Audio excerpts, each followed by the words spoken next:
Biome leading institute for pre medical exam NEET प्रतियोगिता परीक्षा की तैयारी के लिए लेकर आया है live digital classes on YouTube channel, pre recorded class, classroom video, special session, chat room. घर बैठे पूछिए सवाल, रिवीजन भी आसान। लॉकडाउन में सुनहरे सपनों को दे नई उड़ान। बायोम नगराटोली और Hilu Ranchi, admission going on. Biome leading institute for pre medical exam.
Very good afternoon to everyone.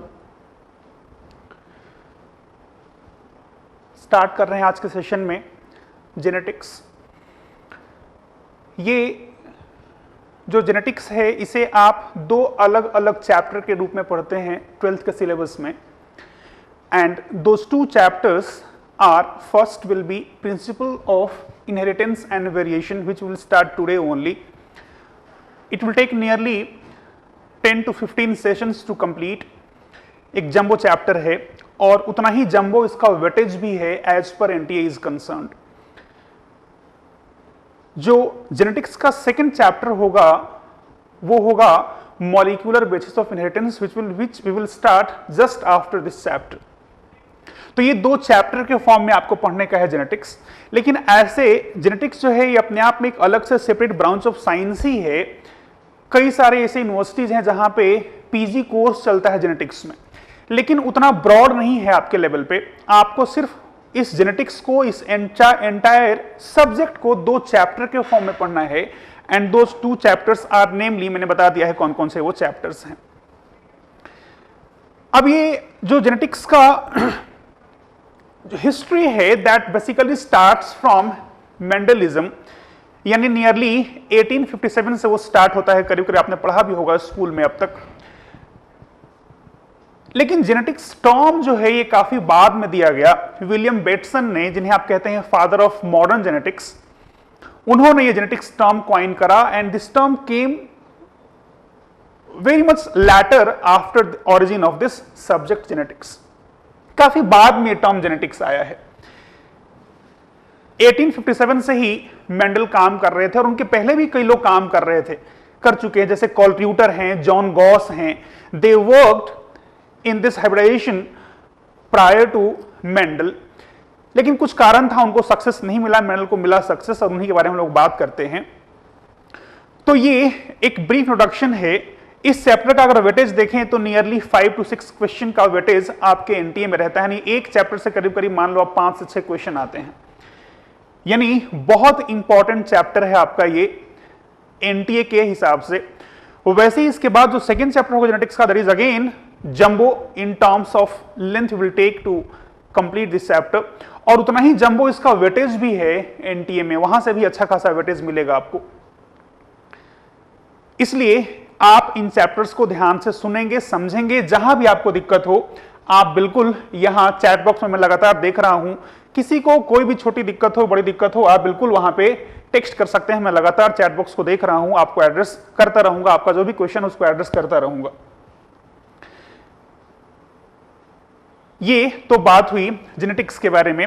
अब जो आपके लेवल पर जेनेटिक्स है वो आप कह सकते हैं बेसिकली इंट्रोडक्टरी है, जहां बात करते हैं अबाउट प्री मेंडेलियन इनहेरिटेंस, यानी मेंडल के पहले क्या कंसेप्ट था इनहेरिटेंस का, थोड़ा उसके बारे में बात करेंगे। Then about we will talk about Mendelian concept कि मेंडल ने क्या कहा, कैसे होता है इनहेरिटेंस। और इस मेंडेलियन इनहेरिटेंस के बाद एक और आया जिसे हम पढ़ेंगे under the heading post Mendelian inheritance. इन सब के बारे में हम लोग बात करने वाले हैं। सबका अलग अलग वेटेज होगा, समय आने पे हम लोग बात करेंगे किसका क्या वेटेज है, लेकिन ऐसा हम लोग बात करने वाले हैं। तो आपके लेवल पे ये बेसिक है, आपको जो पढ़ना होगा। लेकिन आज जेनेटिक्स में हम इतना आगे बढ़ चुके हैं कि we used to talk about designer baby. Genetics में हम इतना आगे बढ़ गए हैं, इतना फैसिनेटिंग सब्जेक्ट है अपने आप में, हम लोग आज बनाते हैं डिजाइनर बेबी। ये क्या है आपको पढ़ने का नहीं है, जस्ट मैं एनलाइटन कर रहा हूं कि चैप्टर क्या है, क्यों फैसिनेटिंग है, क्यों इंटरेस्टिंग है ये। तो जब आप बात करते हैं अबाउट डिजाइनर बेबी तो वो क्या है, तो आप जैसे आपको जैसा आप फीचर चाहते हैं यहाँ पे आपके ऑफस्प्रिंग में, आप वैसे फीचर वाले ऑफस्प्रिंग प्रोड्यूस कर सकते हैं by using the principle of genetics. आप क्या करते हैं, suppose you want a baby with round face, तो आप सिंपली क्या करते हैं, जो भी आपको फीचर चाहिए होता है आप उसको सिंपली नॉकआउट कर देते हैं, उस जीन को ही हटा देते हैं, यानी वो एक्सप्रेस ही नहीं होगा, वो फीचर नहीं आएगा। तो आज इंप्रूवमेंट इतना है कि आप डिजाइनर बेबी की बात करते हैं, लेकिन हम लोग वहां तक नहीं बात करेंगे, जरूरत नहीं है। हम लोग बात करेंगे बेसिकली अबाउट मेंडलिज्म एंड उसी के आसपास हम लोग घूमते रहेंगे इस चैप्टर में, एंटायर चैप्टर में। ठीक बात है। अब यहां मैंने एक वीडियो डाला हुआ है, this is about sickle cell anaemia, जिसे हम लोग डिटेल में इस चैप्टर में पढ़ने वाले हैं। इसे आप थोड़ा जूलॉजी से भी कोरिलेट कर सकते हैं। सिकल सेल एनीमिया क्या है, तो ये अपने आप में एक ऑटोसोमल रिसेसिव डिसऑर्डर है। अब ये ऑटोसोमल रिसेसिव डिसऑर्डर क्या है आपको अभी पल्ले नहीं पड़ने वाला है शायद, बट कोई दिक्कत नहीं है। इसमें होता क्या है, जो आरबीसी आप पढ़ते हैं बाइकॉन्केव शेप का हुआ करता है, दैट बिकम्स सिकल शेप। देख पा रहे होंगे आप, ये सिकल शेप का आरबीसी हो जाता है। And just because of this change in shape of RBC, number of complexity develops. ये जो चेंज होता है आरबीसी में, शेप में, फ्रॉम बाइकॉन्केव टू सिकल शेप, इसके लिए सिर्फ एक बेस में डिफरेंस आता है। अब ये क्या बोल रहा हूं मैं, तो अपना जो एंटायर जीनोम है, उसमें डिप्लॉयड सिस्टम की बात कर रहा हूं। We are having 6.6 into 10 to the power 9 base pairs, इतने बेस पेयर हैं। उसमें से सिर्फ एक बेस पर गड़बड़ हुआ है तो ये सिकल सेल एनीमिया हो जाता है। सोचो, तो ये चेंजेस क्या हैं, कैसे होते हैं, सब हम लोग बात करेंगे डिटेल में जब हम लोग बात करेंगे अबाउट म्यूटेशन। चलिए तो अपन टॉपिक स्टार्ट करते हैं। ये स्टार्टिंग का first and second lecture will be very important. आप फर्स्ट और सेकंड लेक्चर को ध्यान से सुनिएगा। मैं बार बार कह रहा हूं, जहां जिसे भी दिक्कत लगे आप बिल्कुल पूछिए, बेहिचक पूछिए। आप पूछेंगे मुझे अच्छा लगेगा कि हाँ आप सुन रहे हैं, एटलीस्ट आप क्वेश्चन नहीं करेंगे, इट कीप्स इंप्रेशन कि आप सुन नहीं रहे हैं या फिर समझ नहीं रहे हैं। इसलिए कीप ऑन आस्किंग क्वेश्चन, मैं लगातार चैट बॉक्स में देख रहा हूं। चलिए स्टार्ट करते हैं अपना टॉपिक और स्टार्ट करते हैं विद डेफिनेशन ऑफ जेनेटिक्स। तो ये जो जेनेटिक्स है, this is a branch of science in which we study about heredity and variation. ये अलग से एक ब्रांच ऑफ साइंस ही है जिसमें आप बात करते हैं अबाउट हेरिडिटी एंड वेरिएशन। अब ये हेरिडिटी क्या है, वेरिएशन क्या है, बिफोर दैट यहां एक पॉइंट लिखा है मैंने जो कि आपको याद रखने का है, एंड दैट इज कि this genetics term was given by William Bateson. William Bateson का क्या कंट्रीब्यूशन है हम लोग बात करेंगे थोड़ी देर में, लेकिन फिलहाल this genetics term was coined by William Bateson and this is interesting, he is known as father of modern genetics. William Bateson जो हैं इन्होंने काम किया है किस पे, he worked on sweet P.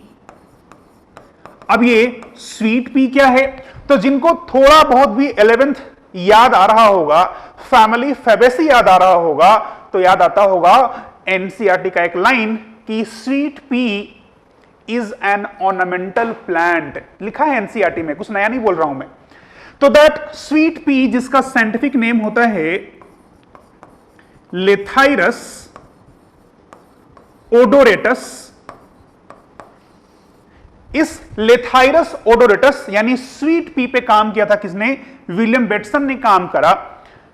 Contribution क्या है बात की बात है, फिलहाल मैं ये एड्रेस करना चाह रहा था कि जो विलियम बेटसन है इन्होंने जेनेटिक्स टर्म कॉइन करा है and this is important for you कि he worked on sweet pea which is known as, जिसका बाइनोमियल नेम है लेथाइरस ओडोरेटस। ये एक ऑर्नामेंटल प्लांट है, यानी इसके सुंदर से फ्लावर होते हैं and it belongs to family Fabaceae. इन्हें आप फादर ऑफ मॉडर्न जेनेटिक्स भी कहते हैं, ध्यान रखिएगा। मैंने समझाया था आपको कि जेनेटिक्स का हिस्ट्री बहुत पुराना है, इट स्टार्ट्स राइट फ्रॉम 1857, लेकिन जेनेटिक्स टर्म बहुत बाद में आया था, और टर्म किसने दिया था, तो फिलहाल के लिए विलियम बेटसन ने यह टर्म जेनेटिक्स दिया था।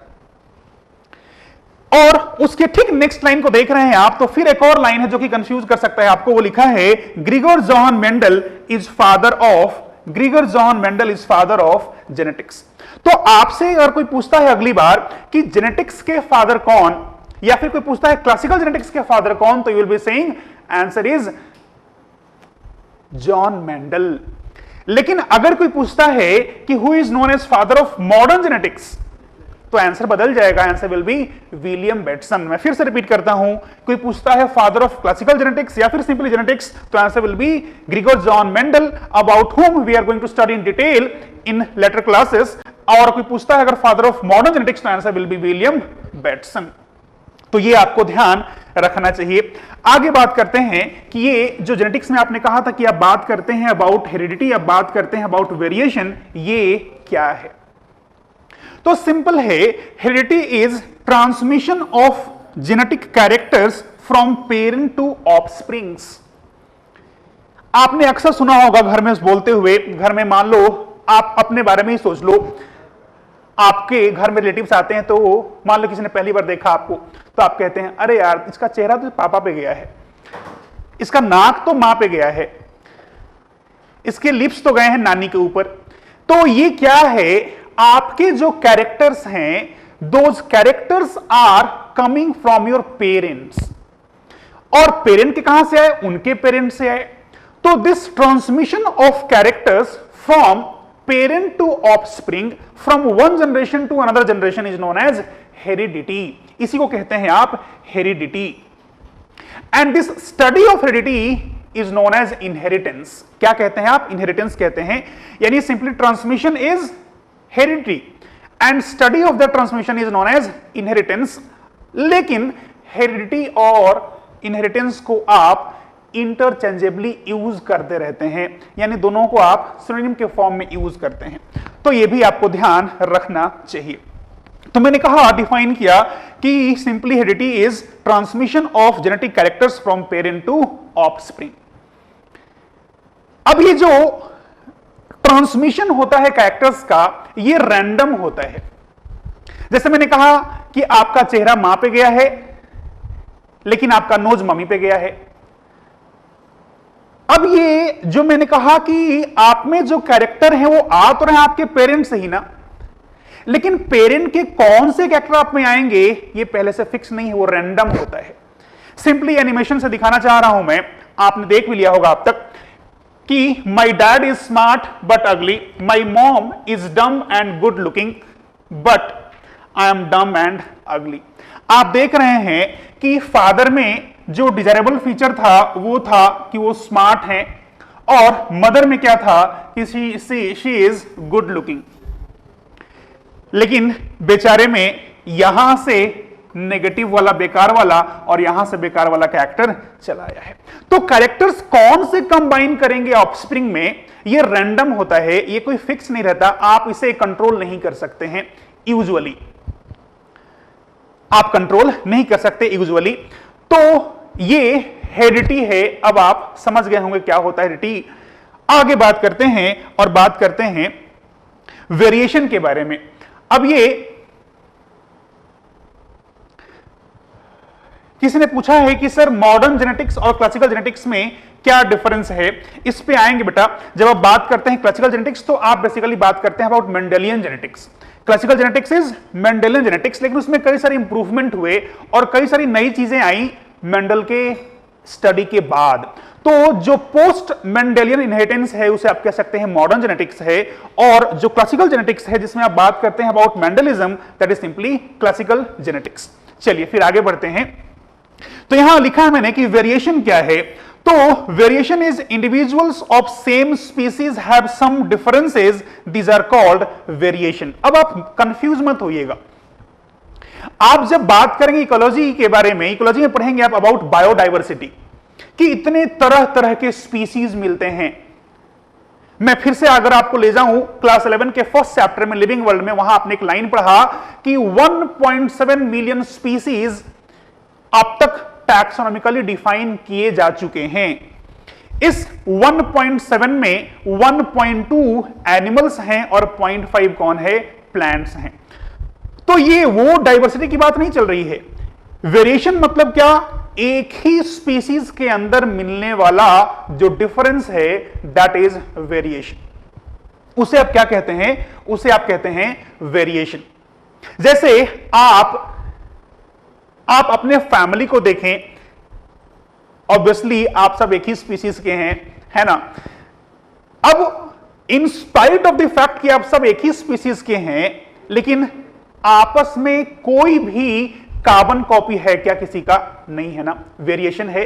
तो एक ही स्पीसीज में मिलने वाला जो डिफरेंस है वही कहलाता है वेरिएशन। दो अलग अलग स्पीसीज,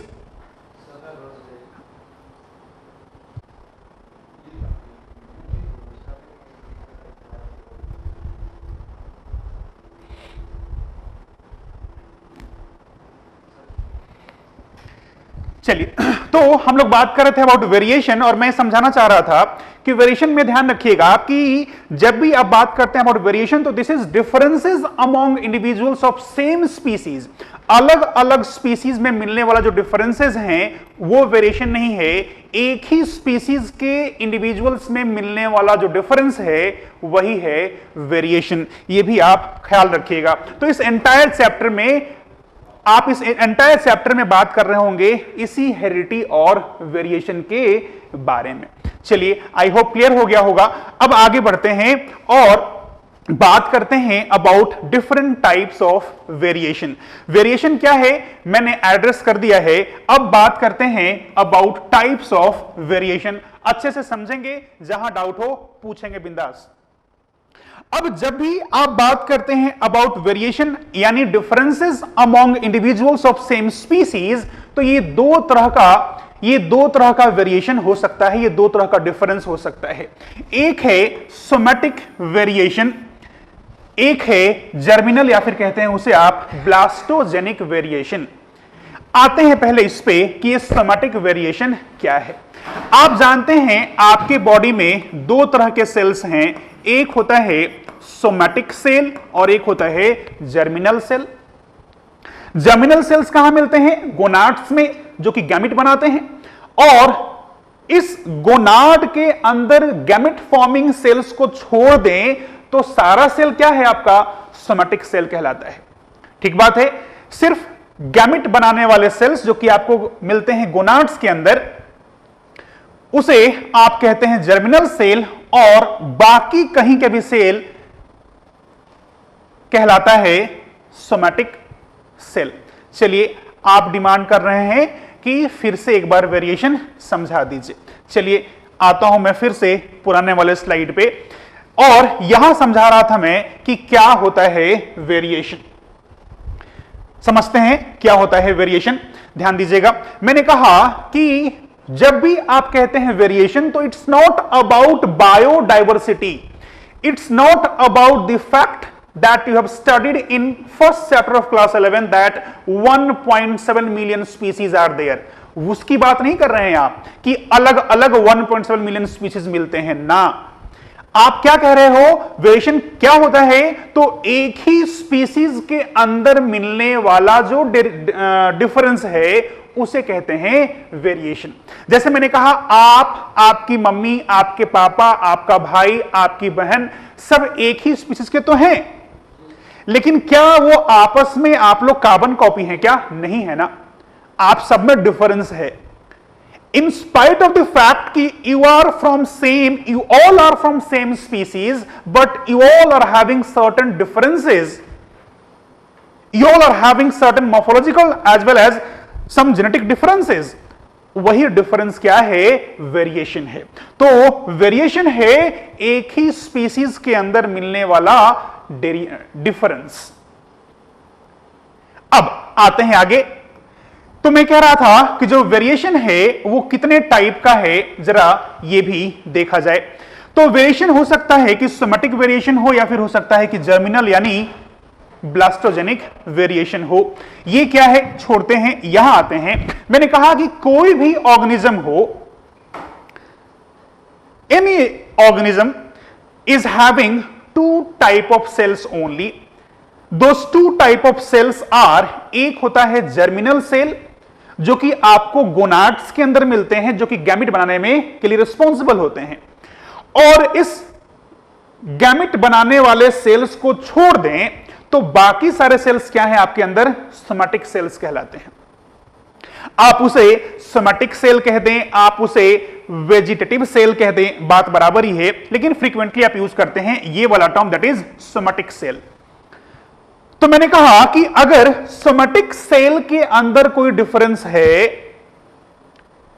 तो that is simply known as somatic variation. जैसे फॉर एग्जाम्पल मेरे इस हैंड में यहां पे कुछ रेड पैचेस बन जाएं फॉर एग्जाम्पल, तो ये यहां जो पैच बना है ये मेरे जर्मिनल सेल में हुआ है या फिर सोमैटिक सेल में हुआ है? ऑब्वियसली यहां क्या मिलते हैं? सोमैटिक सेल्स मिलते हैं। क्या आपके अंदर तो पैच नहीं है, मेरे अंदर बना है, कारण जो कुछ भी है, यहां रेड पैच मान लो बना हुआ है, यानी आपके और मेरे अंदर वेरिएशन है इन टर्म्स ऑफ प्रेजेंस और एब्सेंस ऑफ दिस पैच। और ये वेरिएशन कैसा है? सोमैटिक पार्ट में है कि जर्मिनल पार्ट में है? सोमैटिक पार्ट में है, यानी आप कहेंगे दिस इज सोमैटिक वेरिएशन। तो जब भी वेरिएशन सोमैटिक सेल के अंदर हो, आपने कह दिया सिंपली सोमैटिक वेरिएशन। अब लॉजिकल है कि जब भी ऑर्गेनिज्म रिप्रोड्यूस करता है तो उसके सोमैटिक सेल पार्टिसिपेट करते हैं कि जर्मिनल सेल पार्टिसिपेट करते हैं? तो आप जान चुके हैं, आपने पढ़ा है first and second chapter reproduction वाला, रिप्रोडक्शन ऑर्गेनिजम्स और रिप्रोडक्शन फ्लावरिंग प्लांट्स में, कि during sexual reproduction there is involvement of gamete. उन गैमेट का होता है फ्यूजन यानी सिंगेमी होता है, यानी फर्टिलाइजेशन होता है, resulting in the formation of a diploid zygote. यानी जर्मिनल सेल्स का पार्टिसिपेशन होता है सेक्सुअल रिप्रोडक्शन में, ना कि सोमैटिक सेल का।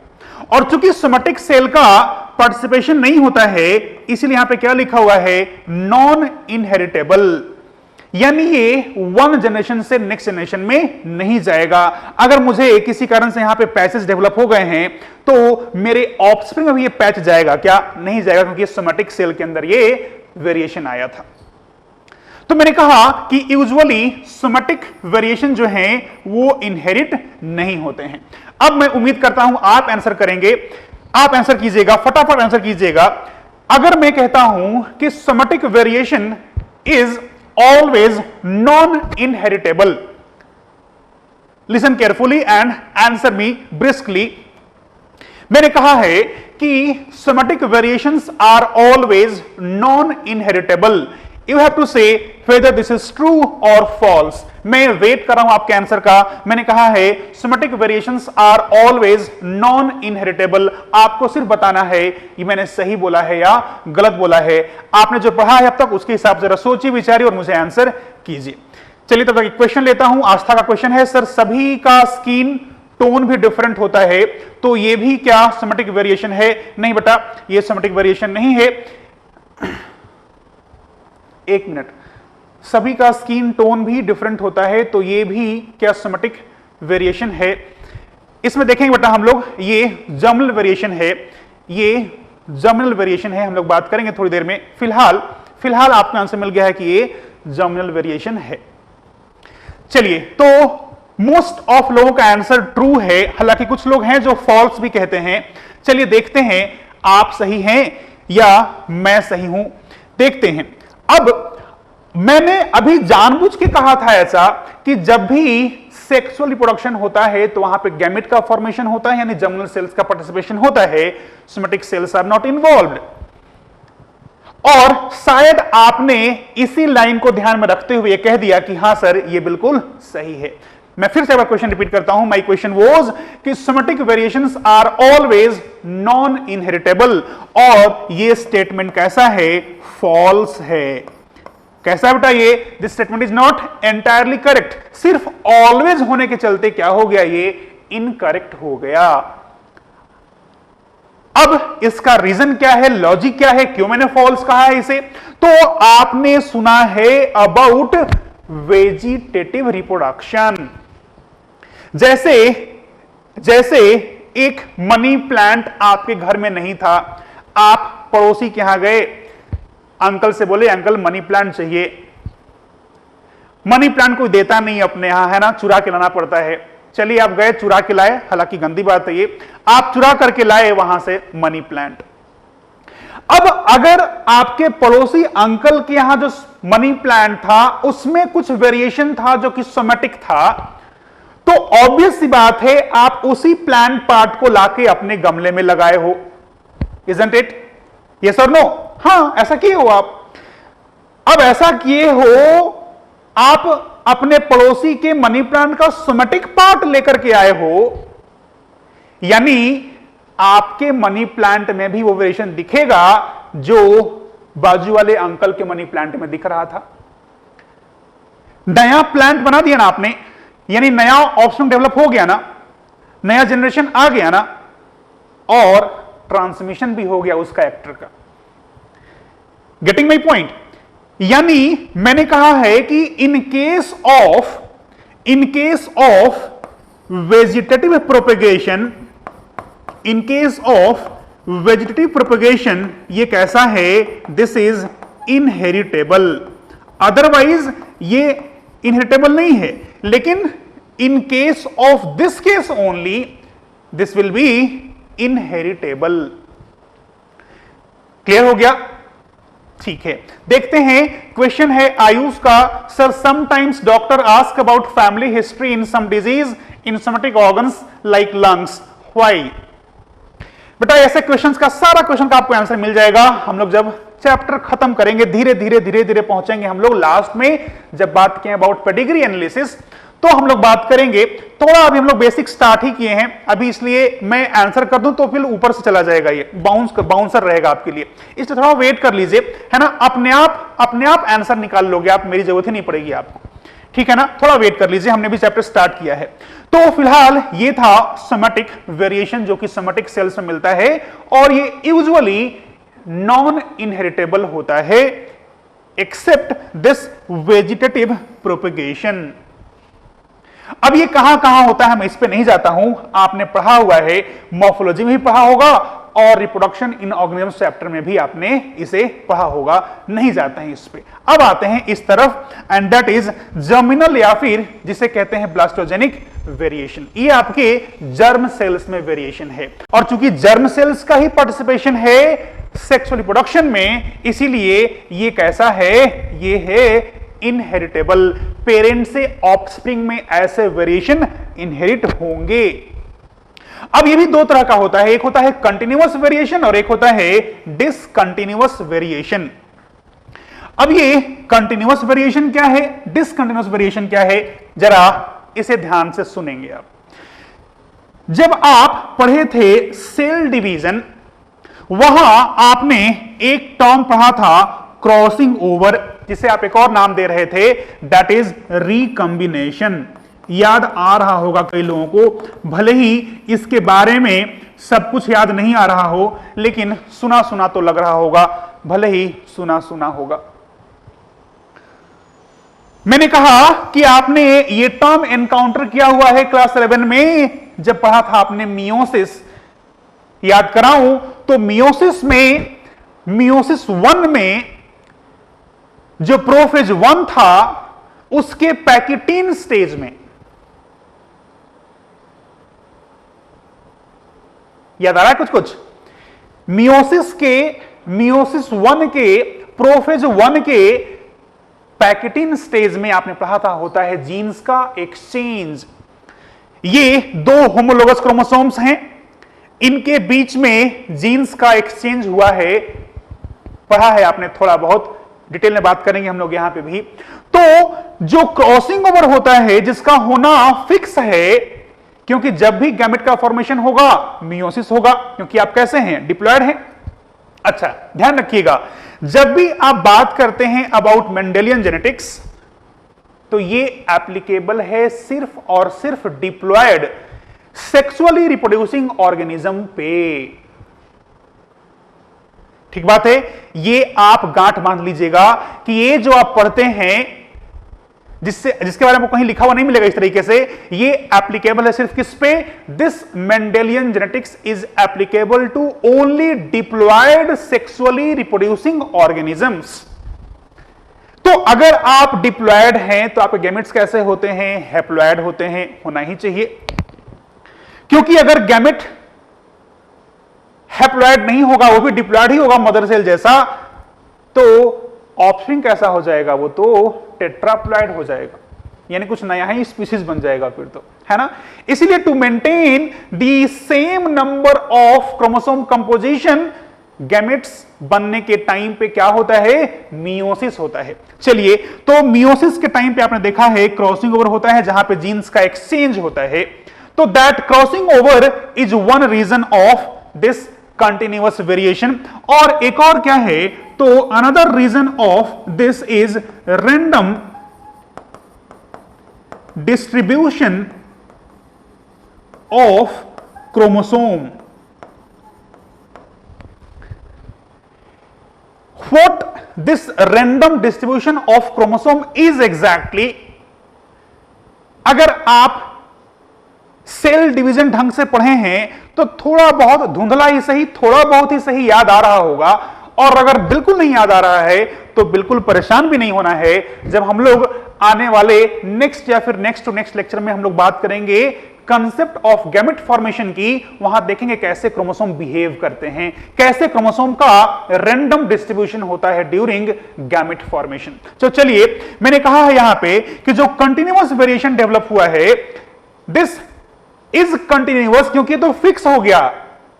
क्यों कहा कंटिन्यूअस, क्योंकि ये फिक्स है कि जब जब मियोसिस होगा तो क्रॉसिंग ओवर होना ही है, रैंडम डिस्ट्रीब्यूशन ऑफ क्रोमोसोम होना ही है।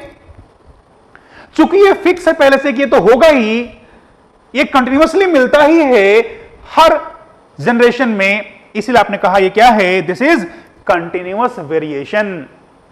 समझ में आ गया होगा क्या है continuous variation. This variation is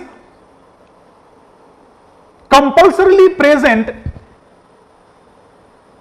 as it occurs during meiosis and meiosis always occurs during gamete formation, इसलिए आपने कहा ये continuous variation है, this is continuously found, this is obvious that this variation will occur।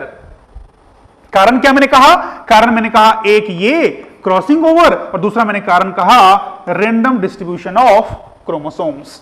चलिए, question है हर्षिता का, sir earlier giraffes used to have short neck but they adopted long one, then can we say this is principle, this is the principle. बेटा ये जो आप कह रहे हैं this is use and disuse theory, जिसे आप पढ़ेंगे एवोल्यूशन में, जियोलॉजी वाले सर आपको बताएंगे, इसे आप किस चीज से कोलेट कर रहे हैं, मुझे अभी क्वेश्चन क्लियर नहीं हुआ आपका। ठीक है, आपकी बात समझा मैं, लेकिन इससे तो कैसे किसी से कोलेट कर रहे हो आप, किस कॉन्टेक्स्ट में आप क्वेश्चन पूछ रहे हो, नहीं समझ में आया, आप फिर से लिख सकते हैं कुछ अगर पूछना चाहते हैं तो। Otherwise this is about use and disuse of any organ, जिसका ज्यादा यूज करते हैं उतना ही वो डेवलप होता है। जैसे कि आपका दिमाग ज्यादा यूज करेंगे ज्यादा इवॉल्व होगा, कम यूज करोगे तो ब्लंट हो जाएगा, है ना। चलिए, तो वो अलग बात है, ऐसे ही मैंने बोला लाइट मोड में। तो आगे आते हैं। यहां पे मैंने कहा कि जो कंटिन्यूअस वेरिएशन है ये कंटिन्यूअसली हमेशा मिलता ही है ड्यूरिंग गैमेट फॉर्मेशन। आपने कहा ये कंटिन्यूअस है, कारण दो है, एक है क्रॉसिंग ओवर या फिर recombination which occurs during pachytene stage, और एक है रैंडम डिस्ट्रीब्यूशन ऑफ क्रोमोसोम्स। अब ये जो कंटिन्यूअस वेरिएशन है ये भी दो टाइप का है, एक है सब्सटेंटिव और एक है मेरिस्टिक वेरिएशन। लेकिन इस पे और इस पे जंप करूं उसके पहले जरा इसको भी देख लिया जाए। अब ये डिसकंटिन्यूअस वेरिएशन क्या है?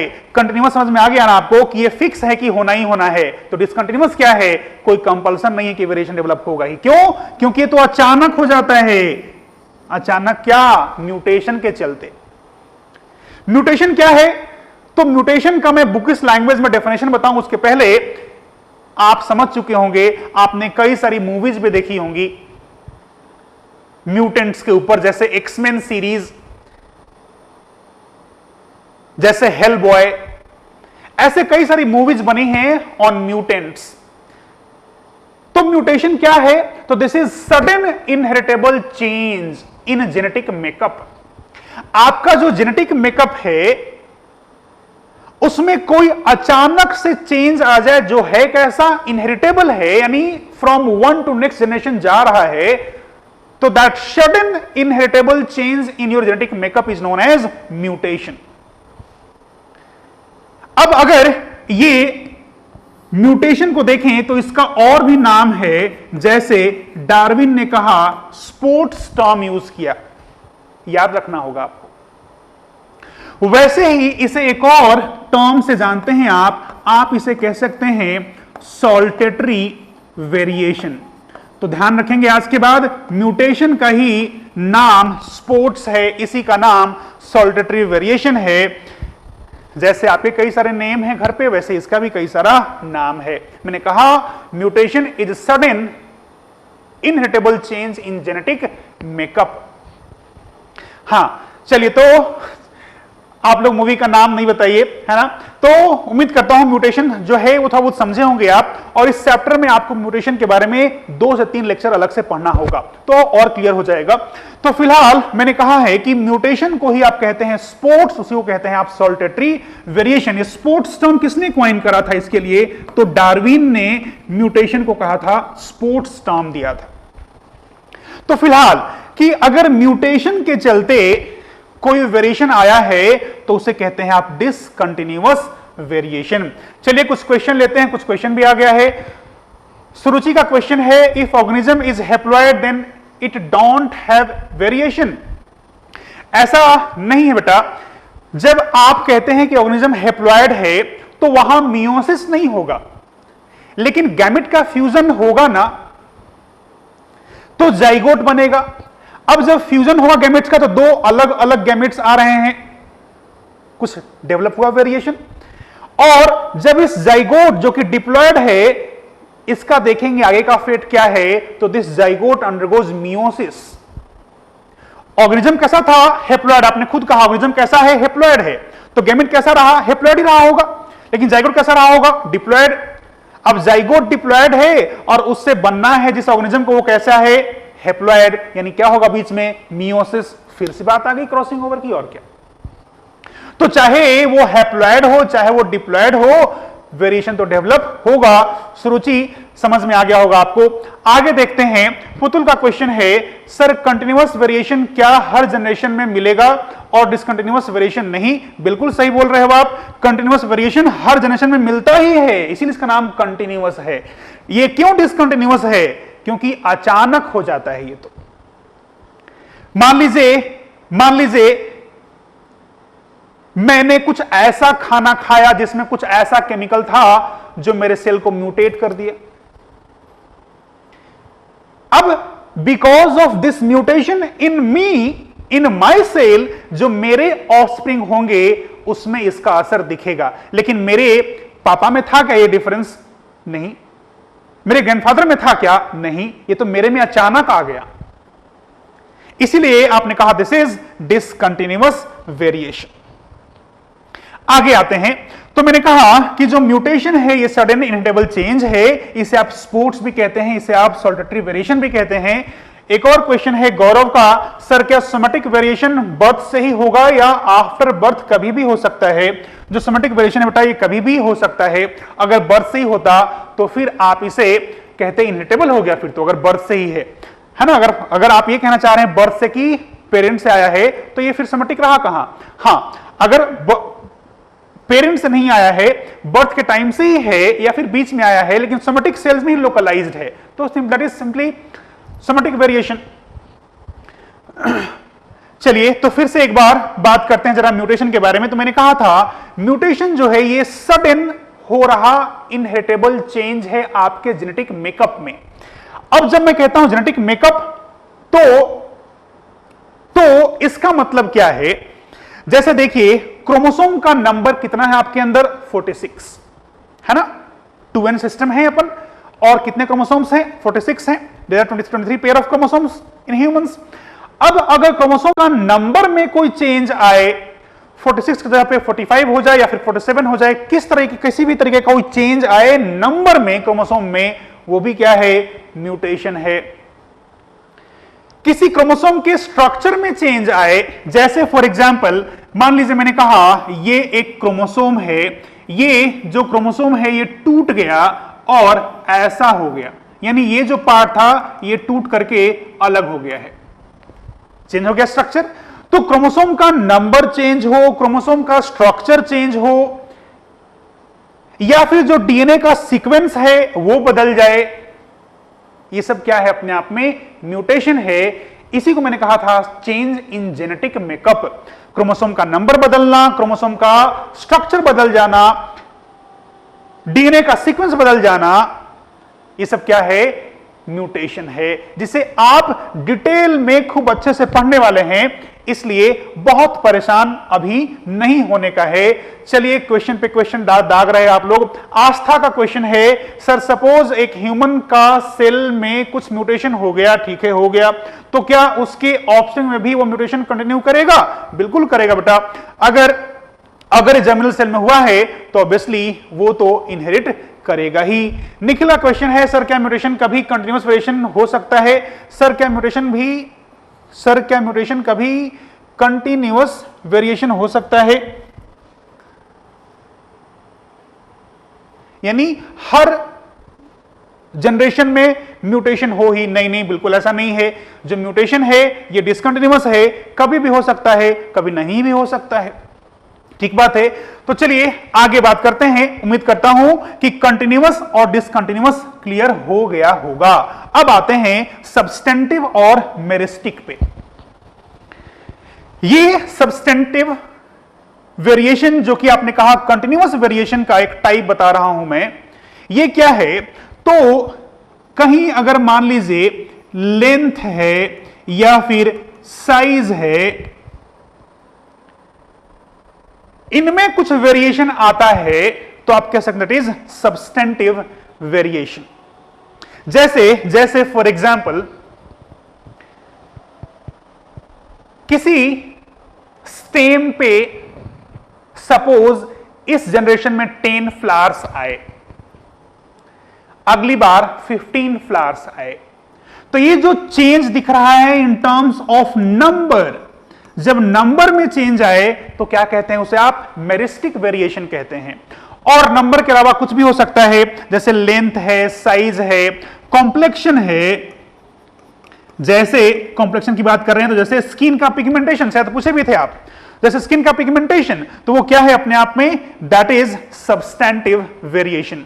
तो क्लियर है यहां से कि नंबर में चेंज आए तो मेरिस्टिक वेरिएशन है, और नंबर के अलावा लेंथ हो सकता है, साइज हो सकता है, कॉम्प्लेक्शन एक्सेट्रा कुछ भी हो सकता है, नंबर नहीं होगा, तो that is simply substantive variation. यहां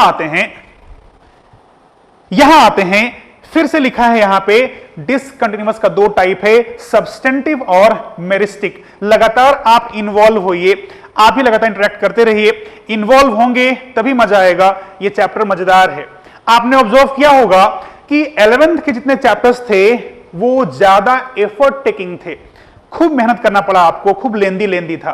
और 12th का सिलेबस करिकुलम डिजाइन ही ऐसे किया गया है कि आपका बोर्ड एग्जाम रहता है, इसलिए आप बहुत परेशान ना हो। इसलिए चैप्टर्स जो हैं इजी टाइप के कुछ चैप्टर्स हैं आपके, है ना, इजी चैप्टर्स हैं। आपने खुद कंपेयर किया होगा, एनालाइज किया होगा। 11th मुश्किल पड़ा था आपको याद करना, 12th उतना मुश्किल नहीं है, आसान है, स्ट्रेट फॉरवर्ड चैप्टर्स हैं। लेकिन इन स्ट्रेट फॉरवर्ड चैप्टर्स में ये जो 2 चैप्टर है वो थोड़ा इंटरेस्टिंग भी है, इसलिए आप मजे लेते रहिए, पढ़ते रहिए, जहां डाउट है पूछते रहिए। चलिए फिर से क्वेश्चन आ गया है, सत्या कुमारी का है, निखिल का भी क्वेश्चन है, बहुत सारे क्वेश्चंस आ रहे हैं आपके। निखिल का क्वेश्चन है, सर बट अगर ऑफस्प्रिंग में म्यूटेशन होगा तो उसका आने वाला ऑफस्प्रिंग में होगा ही नहीं, म्यूटेशन ऐसा कैसे कह रहे हो कि अगर म्यूटेशन मेरे अंदर हो गया तो ऑफस्प्रिंग में नहीं होगा? ऐसा कुछ भी नहीं होता, म्यूटेशन तो कभी भी हो सकता है। मैंने पहले कहा दिस इज सडन चेंज, कभी भी हो सकता है। सत्या क्वेश्चन है कि सर स्किन में कुछ चेंजेस आ जाए आफ्टर बर्थ तो क्या यह सोमेटिक वेरिएशन होगा? अब देखो बेटा, कई सारी चीजें हैं, जैसे एक हम लोग टर्म पढ़ेंगे थोड़ी देर बाद ही या फिर नेक्स्ट सेक्शन में, वो होगा फेनोकॉपी, है ना। तो जब फेनोकॉपी समझाऊंगा तो अपने आप सत्य आपका क्वेश्चन को एड्रेस कर दूंगा मैं, अपने आप हो जाएगा वो, इसलिए चिंता नहीं करने का है। रितिका का क्वेश्चन है, एक्चुअली हो क्या रहा है, अभी आपने स्टार्ट किया है और क्वेश्चंस ढेर सारे आने लगे हैं। क्वेश्चंस ऐसे हैं जो कि अपने आप आने वाले लेक्चर्स में क्लियर हो जाएंगे अपने आप। आस्था का क्वेश्चन है, sir number in the sense क्या? नंबर इन द सेंस ये कि मैंने कहा कि किसी स्टॉक पे मान लीजिए 10 फ्लैश लगते थे, अब उस पे 15 है या फिर कम हो गए, ज्यादा हो गए, तो वेरिएशन है कि नहीं है? वेरिएशन कैसा है? ये नंबर में वेरिएशन है, इसे कहते हैं आप मेरिस्टिक वेरिएशन। यूसरा का क्वेश्चन है, सर कंटिन्यूअस वेरिएशन के टाइप फिर से समझा दीजिए। चलिए फिर से समझा दूंगा, चलिए देखते हैं, फिर से इसे देखते हैं। मैंने कहा कि चाहे वो कंटिन्यूअस वेरिएशन हो चाहे वो डिसकंटिन्यूअस वेरिएशन हो, दोनों के 2 टाइप हैं, एक मैंने कहा सब्सटेंटिव, एक मैंने कहा मेरिस्टिक। सिंपल है, इतना कॉम्प्लेक्स मत कीजिए इसे। जब भी नंबर में चेंज हो, जब भी नंबर में चेंज हो तो मेरिस्टिक कहेंगे, चाहे मेरिस्टिक यहां वाला हो चाहे मेरिस्टिक यहां वाला हो। अभी मैंने इसे समझाया नहीं है, लेकिन मैंने सिंपली कह दिया कि मेरिस्टिक कहीं भी है, उसका मतलब क्या है, किससे रिलेशन होता है? वो रिलेशन होता है नंबर से। तो नंबर में चेंज आए, चाहे यहां हो चाहे यहां हो, क्या कह देंगे आप उसे? मेरिस्टिक। अब वेरिएशन तो बहुत तरह के होते हैं ना, सिर्फ उसे नंबर को मैंने छाटा, बाकी सब किस टाइप का है? तो बाकी सब सब्सटेंटिव है। ठीक बात है, नंबर छोड़ करके बाकी सब क्या है? सब्सटेंटिव वेरिएशन में आएगा। अब यहां पे आते हैं फिर से, सब्सटेंटिव मतलब क्या? फिर से जैसे आप मेरिस्टिक देखते हैं, नंबर में चेंज आना, जैसे पोली डेक्टाइली, आपने देखा होगा कई लोगों को अनयूजुअली 5 नहीं 6 डिजिट्स हैं। अचानक सबको याद आ गया होगा ऋतिक रोशन, है ना, हैविंग 6 डिजिट्स इन हैंड। तो ये जो 6 डिजिट आया, ये कैसा है? ये म्यूटेशन है। क्या राकेश रोशन को 6 डिजिट है? क्या नहीं है। क्या उसके बच्चे को है? क्या नहीं है। ये म्यूटेशन के चलते हुआ। तो जब भी म्यूटेशन हुआ तो आपने कहा दैट इज डिसकंटिन्यूअस वेरिएशन। चूंकि राकेश रोशन में नहीं है, ऋतिक रोशन में हुआ, उसके बच्चे में भी नहीं है, यानी कैसा है? ये इनहेरिटेबल तो नहीं है, लेकिन म्यूटेशन के चलते हुआ है ये। अब मैंने कहा कि नंबर में चेंज हुआ है, इसलिए वो मेरिस्टिक वेरिएशन है। तो पॉलीडेक्टाइली जहां पे डिजिट्स का नंबर बदल जाता है, which is mainly because of mutation, is example of this meristic variation। वैसे ही एक है सब्सटेंटिव। जो सब्सटेंटिव वेरिएशन है, इसका मैं एक एग्जांपल कोट कर रहा हूं। जब हम लोग पढ़ेंगे म्यूटेशन के बारे में तो वहां पढ़ेंगे आप कि एक साइंटिस्ट का नाम आएगा और उनका नाम है सेठ राइट। ये सेठ हिंदी वाला सेठ नहीं है, है ना, इंग्लिश वाला सेठ है, सेठ राइट। इन्होंने पहली बार म्यूटेशन को रिपोर्ट किया और इन्होंने क्या देखा? तो इन्होंने देखा कि ग्रुप ऑफ जो शिप है, भेड़ है, उसमें उन्होंने देखा कि ग्रुप में कुछ ऐसे भी भेड़ हैं जिनका टांग का जो लंबाई है वो कम है, यानी छोटे पांव वाले, यानी कम हाइट के उन्होंने लैम्ब को देखा। तो in that group of ships जहां सबके नॉर्मल साइज थे और कुछ के एबनॉर्मली छोटा टांग था। ये क्यों था? म्यूटेशन के चलते था। क्या नंबर बदला था? क्या वहां पे नहीं बदला था ना। क्या बदला था? लेंथ बढ़ा, लेंथ चेंज हुआ था।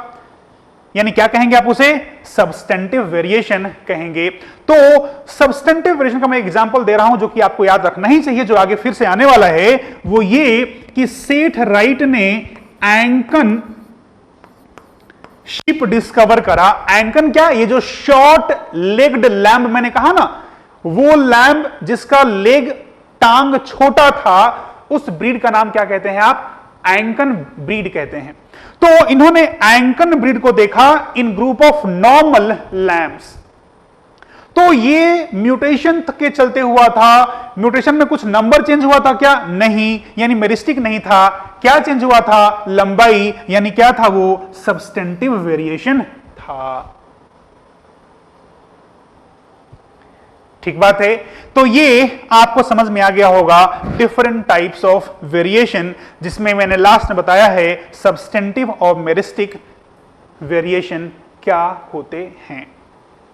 क्लियर है?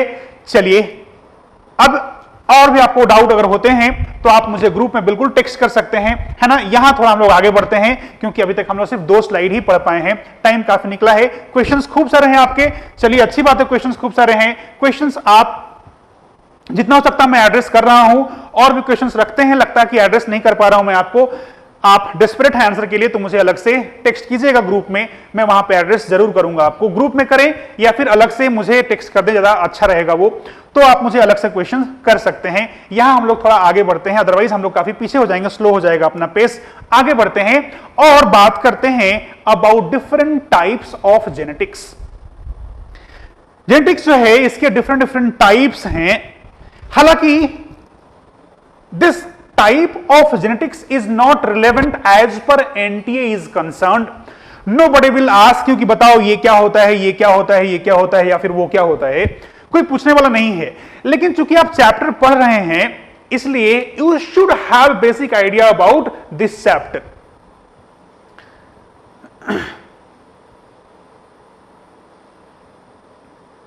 अब ये मैंने कहा है कि डिफरेंट टाइप्स ऑफ जेनेटिक्स के कौन कौन से हैं।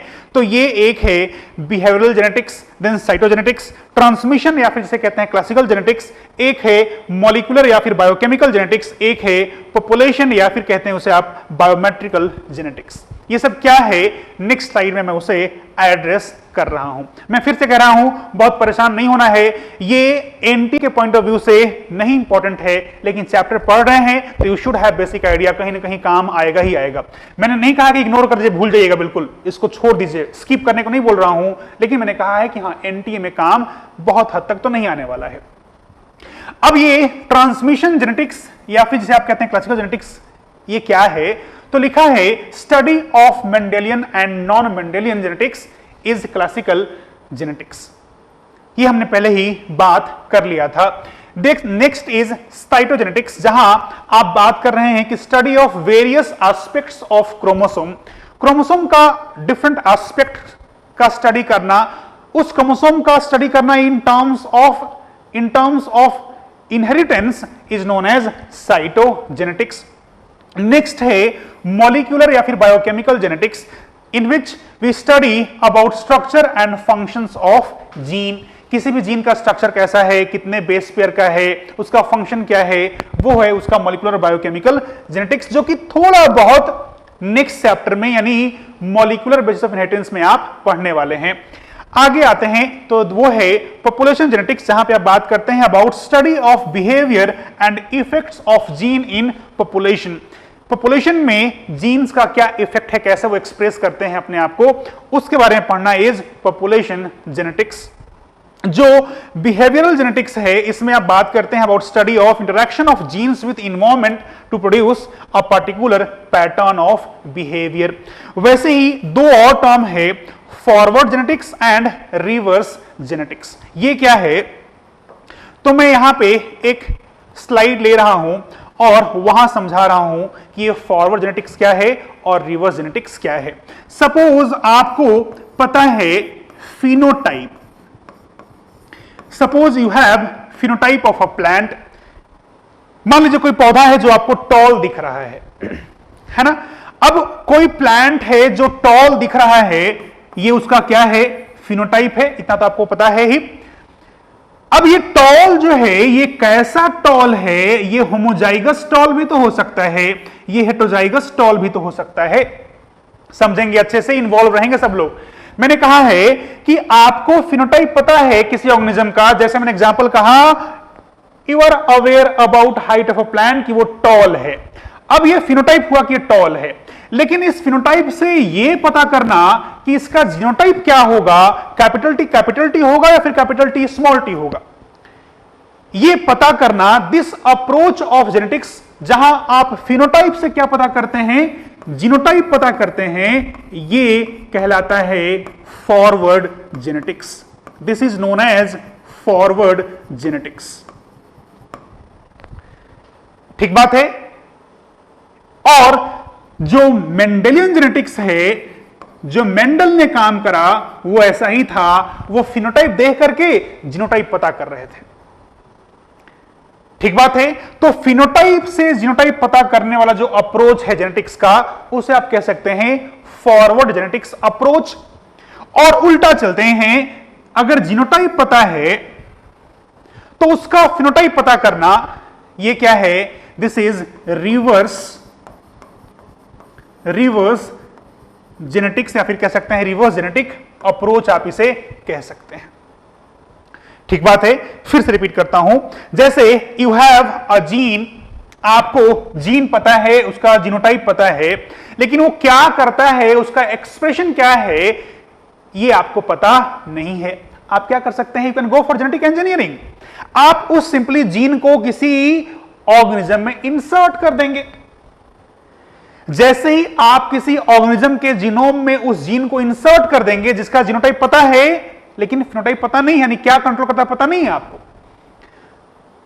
तो उस ऑर्गेनिज्म में कुछ चेंजेस आएंगे, क्योंकि अगर आपने जीन डाला है तो उसका प्रोडक्ट बनेगा ना। अल्टीमेटली जीन क्या करता है, अभी के लिए समझ सकते हैं ऐसे कि जो जीन है वो डीएनए का सीक्वेंस ही है जो अल्टीमेटली बनाता है आरएनए, और आरएनए से बनता है प्रोटीन, और वो प्रोटीन कंट्रोल करता है आपके एक्टिविटी को। ठीक बात है। अभी के लिए बेसिक्स, बिल्कुल।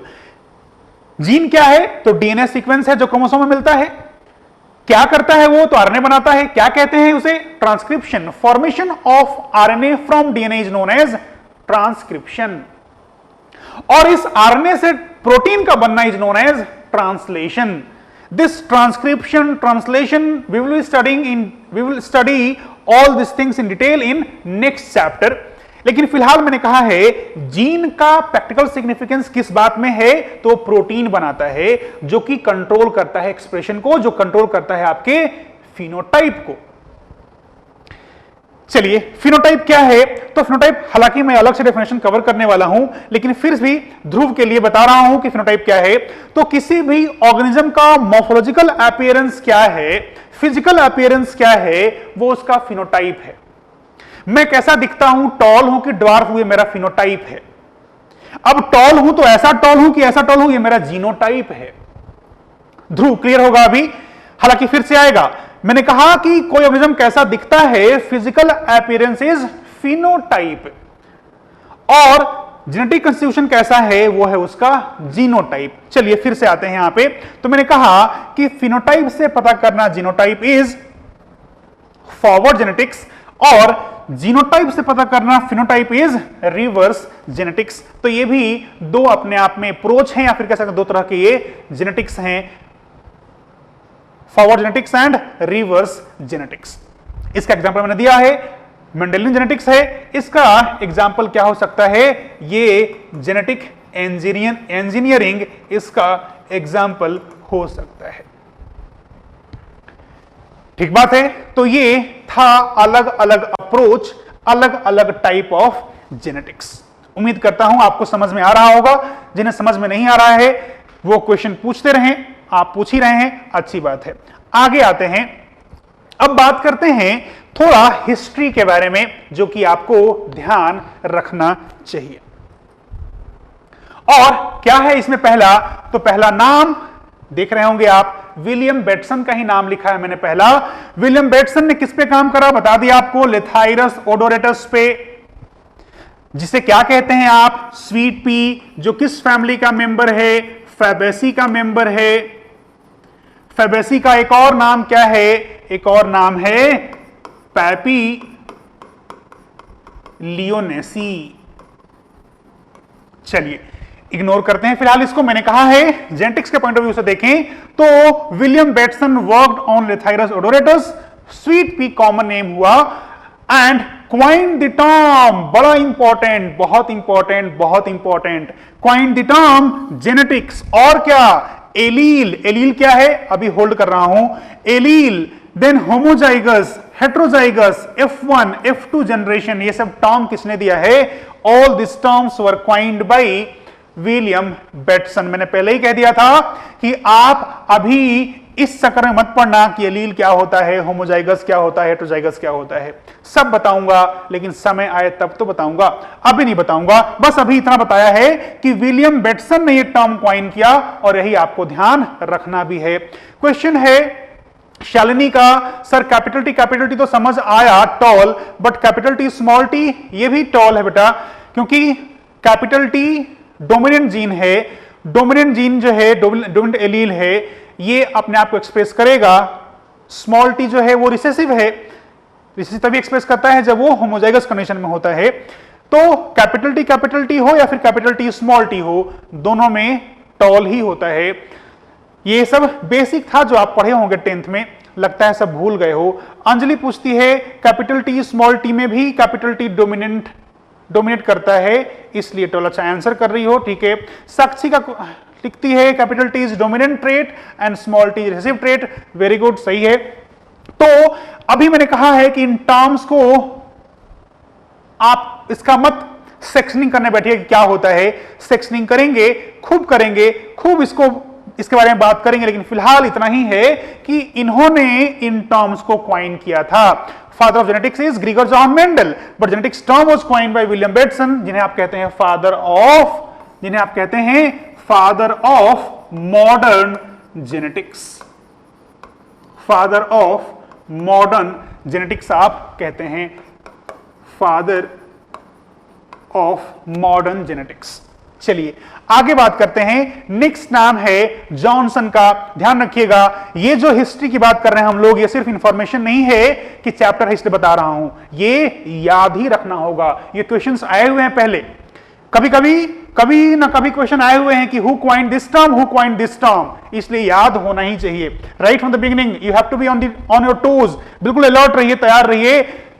जो लाइन हम लोग पढ़ रहे हैं वो सब कहीं ना कहीं क्वेश्चन के फॉर्म में ही आएंगे। 5 से 6 क्वेश्चन जब हर साल करीब आ रहा है, इसका मतलब है नियरली हर बात जो मैं बोल रहा हूं यहां पे वो कहीं ना कहीं इंपॉर्टेंट है, कहीं ना कहीं पहले आ चुका है या फिर आ सकता है आगे, इसलिए ध्यान रखिएगा। चैप्टर 15 लेक्चर के आसपास लूंगा मैं और 5 क्वेश्चन आना है, 5 ऐसे क्वेश्चन तो आना ही है, यानी हर बोला हुआ लाइन इंपॉर्टेंट है, बिल्कुल अलर्ट रहिएगा। चलिए तो नेक्स्ट कंट्रीब्यूटर है, नेक्स्ट साइंटिस्ट का नाम लिखा है यहां पे जॉनसन, और इनका नाम क्यों याद रखना है, इनका नाम पूरे इस चैप्टर में सिर्फ एक ही बार आएगा और वो यहीं पे आ रहा है। क्यों? क्योंकि इन्होंने टर्म दिया क्या, जीन। जेनेटिक्स टर्म किसी और ने दिया, जीन टर्म किसी और ने दिया। और क्या नाम दिया इन्होंने, टर्म दिया genotype, phenotype, pure line. He coined the term gene, genotype, phenotype, pure line. फिर से वही बात, जीनोटाइप क्या होता है, जीन क्या होता है, फिनोटाइप क्या होता है, प्योर लाइंस क्या होते हैं, ये सब आने वाले लेक्चर्स में देखेंगे हम लोग, अभी परेशान नहीं होना है। नेक्स्ट नाम है बारबरा मैकलिंटॉक। इन्हें आप कहते हैं लेडी मेंडल। ये ग्रीगर मेंडल की वाइफ बिल्कुल भी नहीं थी, है ना। इन्हें आप लेडी मेंडल इसलिए कहते हैं क्योंकि जिस तरह से कंट्रीब्यूशन था ग्रीगर जॉन मेंडल का, वैसा ही कंट्रीब्यूशन इनका भी था, एंड बीइंग फीमेल आपने कह दिया कि ये लेडी मेंडल कहलाती हैं। और इंपॉर्टेंट क्या है, तो शी वर्कड ऑन मेज। मेज मतलब क्या है साइंटिफिक नेम, जिया मेज, है ना। और जिया मेज कौन से फैमिली का मेंबर है, हालांकि यहां किसी काम का नहीं है फैमिली बताना मुझे, लेकिन आपके काम का है ना, भले ही मेरे काम का नहीं इस चैप्टर में, लेकिन आपके काम का है। और ये कौन से फैमिली के मेंबर है, पोएसी, घास वाला फैमिली, जिसका पुराना नाम क्या था? पुराना नाम था ग्रैमिनी। तो मैंने कहा है कि आप याद रखिए कि बारबरा मैक्लिंटॉक, जिन्हें आप लेडी मेंडल भी कहते हैं, शी वर्कड ऑन जीएमएज। आप एक बात ऑब्जर्व कर रहे होंगे कि जब साइंटिस्ट का नाम आ रहा है, कोई मेजर कंट्रीब्यूटर का नाम आ रहा है, तो मैं सामने से उन्होंने किस प्लांट पे, किस ऑर्गेनिज्म पे काम करा था, ये भी बताता रहूंगा आगे जहां भी जरूरत होगा, तो ध्यान रखिएगा उस बात को। मैंने कहा शी वर्कड ऑन जीएमएज, यानी मेज पे काम किया, and she discovered jumping gene, जिसे आप ट्रांसपोजोन्स भी कहते हैं। अब ये जंपिंग जीन्स क्या हैं, ट्रांसपोजोन्स क्या हैं, सब के सब होल्ड पे रहेंगे, अभी सब समझ में आएगा, लेकिन अभी नहीं। बस ये लाइन लेकिन याद होना चाहिए अभी से ही कि इन्होंने डिस्कवर करा जंपिंग जीन्स, या फिर जिसे कहते हैं आप ट्रांसपोजोन्स। नेक्स्ट कंट्रीब्यूटर हैं एच.जे. मूलर। इन्हें आप कहते हैं फादर ऑफ एक्टिनोबायोलॉजी। अब ये एक्टिनोबायोलॉजी, जंपिंग जीन निखिल नहीं बता रहा हूं, जब सामने से कह रहा हूं रे कि बाद में बताऊंगा, तो बाद में बताऊंगा, अभी मत परेशान हो। अब बात कर रहे हैं अपन कि एच.जे. मूलर को आप कहते हैं फादर ऑफ एक्टिनोबायोलॉजी। ये एक्टिनोबायोलॉजी क्या है? तो दिस इज अगेन, जैसे मैंने कहा जेनेटिक्स अपने आप एक ब्रांच ऑफ साइंस है, वैसे ही एक्टिनोबायोलॉजी भी अपने आप में एक ब्रांच ऑफ साइंस है, जहां एक्टिनो टर्म का रिलेशन किससे है? अगर आप रिकॉल करें जितना आपने पढ़ा है 11th में, मैं हिंट दे रहा हूं, 11th में किंगडम मोनेरा में कुछ एक्टिनो आया था क्या? एक्टिनो अगर आया था तो फटाफट मुझे जरा बताइए क्या आया था, क्या एक्टिनो से आप कोरिलेट करते हैं? मैंने कहा कि actinobiology is study of radiation effects on living organism. किसी भी लिविंग ऑर्गेनिज्म पे जो रेडिएशंस हैं, एक्सरेज हैं या फिर यूवी है या फिर गामा है, इन रेडिएशंस का क्या असर होता है, इसको स्टडी करना क्या है? एक्टिनोबायोलॉजी कहलाता है। मैंने आपसे क्वेश्चन पूछा था कि एक्टिनो कहां पढ़े थे आप, जिससे आप ये समझ सकें, तो अभी तक आप आंसर नहीं किए हो। मैं बता रहा हूं, आपने पढ़ा था, यहां काम का नहीं है, आपने पढ़ा था लेकिन एक नाम, और वो था एक्टिनोमाइसिटिस। अब याद आया होगा, हां सर पढ़े थे एक्टिनोमाइसिटिस। चलिए, कई लोगों का आंसर आ रहा है, एक्टिनोमाइसिटिस आप पढ़े थे। अब मेरा एक और क्वेश्चन है फिर कि ये एक्टिनोमाइसिटिस किंगडम मोनेरा में आया था या फिर फंजाई में आया था? ध्यान रखिएगा, फंजाई में आप पढ़े हो फाइकोमाइसिटिस, एस्कोमाइसिटिस, बेसिडियोमाइसिटिस, ड्यूट्रोमाइसिटिस। तो ये फंजाई है कि क्या है? आप जरा मुझे बताइए, मैं वेट कर रहा हूं आपके सही आंसर का। आप गलत आंसर भी कर सकते हैं, लेकिन आंसर कीजिए, मुझे बताइए this actinomycetes belongs to which plant group? फटाफट आंसर कीजिए, जस्ट लेट मी नो कितना आपको याद है 11th। क्वेश्चन है एक्टिनोमाइसिटिस कौन से प्लांट ग्रुप में आता है? वो बैक्टीरिया है, वो फंजाई है, वो प्लांट है, वो क्या है? आप मुझे बताइए। तो कुछ लोग कह रहे हैं मोनेरा है, कुछ लोग कह रहे हैं कि फंजाई है। चलिए, मोनेरा और फंजाई वाले बैलेंस कर दूसरे को, fungi fungi, Monera Monera Monera. चलिए, मोस्ट ऑफ लोगों का आंसर मोनेरा है, जो कि बिल्कुल सही है, लेकिन ये कंफ्यूज करने वाला है, इसलिए मैंने इसको छेड़ा है। क्यों कंफ्यूज करता है ये? तो नाम देखो, एक्टिनोमाइसिटिस, इसका पुकारू नाम क्या है? इसका पुकारू नाम है, प्यार से कहते हैं आप इसे, रे फंजाई। अगर ये बोला होता तो हो सकता है आप और कंफ्यूज हो गए होते। तो एक्टिनोमाइसिटिस का एक और नाम क्या है? रे फंजाई है। अब ये दिखने में मॉर्फोलॉजी वाइज कैसा है? फिलामेंटस। जैसे फंगस का हाइफी दिखता है ना, फिलामेंटस, वैसे ही इसका भी हाइफी दिखता है। ये भी रेडिएटिंग हुआ करता है, ये भी फिलामेंटस हुआ करता है। तो चूंकि आप जानते हैं early classification systems were entirely based on morphology. जो पुराना क्लासिफिकेशन था अपना, that was mainly based on morphology. तो पुराने साइंटिस्ट को देखने में लगा कैसा, अरे तो फंगस जैसा दिख रहा है, फिलामेंटस दिख रहा है, तो नाम रखा एक्टिनोमाइसिटिस या फिर नाम दिया रे फंजाई, और कहां रखा था इसको, फंगस ही में ही रखा था। लेकिन बाद में पता चला कि भले ही दिखते हो फंगस जैसे, लेकिन हैं कैसे ये, दे आर प्रोकैरियोटिक। कैसे हैं ये, प्रोकैरियोटिक हैं, and being prokaryotic they should be placed in the group, they should be placed in the kingdom Monera. इसीलिए नाम वही रह गया, रे फंजाई या फिर एक्टिनोमाइसिटिस, जो कि दिखते हैं कैसे, रेडिएटिंग स्ट्रक्चर्स दिखते हैं, लेकिन ग्रुप कौन सा, मोनरा, किंगडम मोनरा में आता है, ना कि फंजाई में आता है। नाम देखें तो कंफ्यूज करता है ये कि फंगस में आना चाहिए, लेकिन ये मोनरा है। जिन्होंने भी कहा था मोनरा, बिल्कुल आप सही कह रहे थे। अर्पित राज कह रहा है group of bacteria which produces large antibiotics. Arpit बिल्कुल सही कह रहे हो, लेकिन उसको थोड़ा सा और करेक्ट करें।